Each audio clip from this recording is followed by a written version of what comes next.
I haven't talked to many foreigners recently.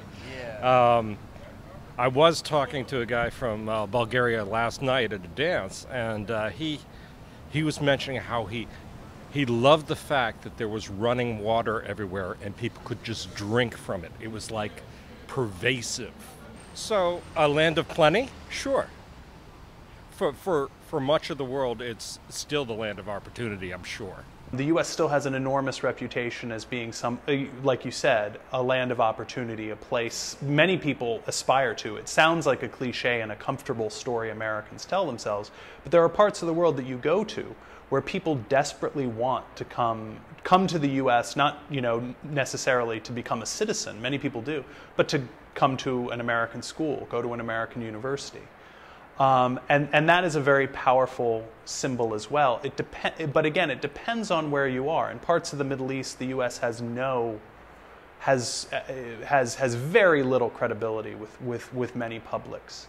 And this can coexist, oddly enough. You can find people who do not like the United States, do not like U.S. foreign policy, don't like aspects of American culture, yet may still want to say, again, come and go to Harvard or MIT or a school like that.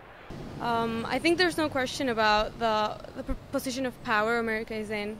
Nobody doubts it's a very big country.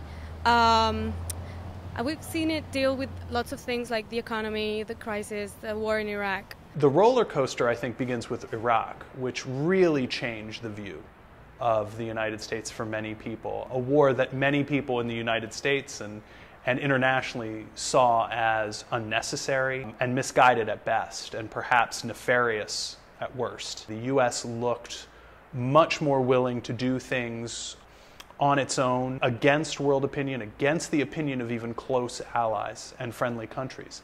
Members of foreign policy establishments in other countries looked at Bush's actions in comparison to Clinton's and saw a distinct difference, and were very uncomfortable with it.